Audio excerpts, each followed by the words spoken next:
ম্যাচের আগেই ফলাফল ফাঁস, সিলেট নাকি চট্টগ্রাম। বিপিএল 2026-এর সপ্তম ম্যাচে জিতবে কে? ভবিষ্যৎবাণী করল জ্যোতিষী বিড়াল। বিপিএল 2026-এর সপ্তম ম্যাচে কোন দল জিতবে তা নিশ্চয়ই আঁকাবাঁকা বলে দেওয়া সম্ভব নয়। তবে এবার সেই কঠিন কাজটি করে দেখাবে অ্যাকিলস নামের একটি বিড়াল। বিপিএল 2026-এর সপ্তম ম্যাচের আগেই ফলাফল নিয়ে ভবিষ্যৎবাণী করবে অ্যাকিলস। এর জন্য তাকে দেওয়া হয়েছে বিশেষ প্রশিক্ষণ। 2010 বিশ্বকাপে অক্টোপাস বলের কথা নিশ্চয়ই মনে আছে অনেকের। একের পর এক চমকপ্রদ ভবিষ্যৎবাণী করে দক্ষিণ আফ্রিকা বিশ্বকাপে ভিন্ন এক রোমাঞ্চ ছড়িয়েছিল পল। স্পেন যে 2010 সালে বিশ্বকাপ জয় করবে তা আগেভাগে জানিয়ে দিয়েছিল অক্টোপাসটি।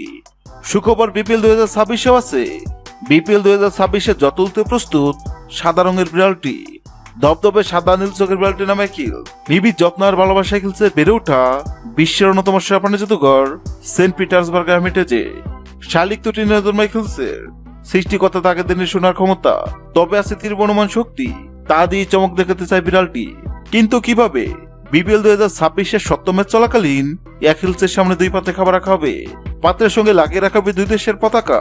অ্যাকিল যে পাত্রে খাবার খাবে বোঝা যাবে সেদিন ওই ম্যাচে বিজয়ী হবে পাত্রের সঙ্গে রাখা যে দেশের পতাকা আছে দেশটি।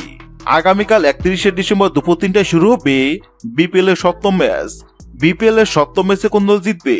সেক্ষেত্রে অ্যাকিলস নগরালের সামনে সিলেট ও চট্টগ্রাম নামক দুই পাত্রে খাবার রাখা হয়। অবাক করা বিষয় হলো সবাই ভেবে নিচ্ছিল বিড়ালটি হয়তো চট্টগ্রাম নামক পাত্রে খাবার খাবে, কেননা চট্টগ্রাম অনেক শক্তিশালী দল এবং সবাই ধরে নিচ্ছিল বিপিএল এর সপ্তম ম্যাচ জিতে চট্টগ্রাম। কিন্তু সবার ধারণা ভুল প্রমাণ করে অ্যাকিলস নগরালটি সিলেট নামক পাত্র থেকে খাবার খায়। অ্যাকিলস নগরাল এমন কাণ্ড অবাক হয়েছেন অনেকেই, কেননা বর্তমানে সিলেট দুর্দান্ত ফর্মে আছে। এবার দেখার পালা অ্যাকিলস নগরাল ভবিষ্যৎবাণী সত্য হয় কিনা। হ্যাঁ দর্শক, আপনাদের বলেছে আপনাদেরকে মনে হয় বিপিএল 2026-এর সপ্তম ম্যাচে সিলেট নাকি চট্টগ্রাম কোন দল জিতবে অবশ্যই কমেন্ট করে জানাবেন।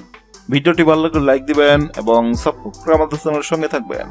ভিডিওটি দেখার জন্য আপনাকে অসংখ্য ধন্যবাদ।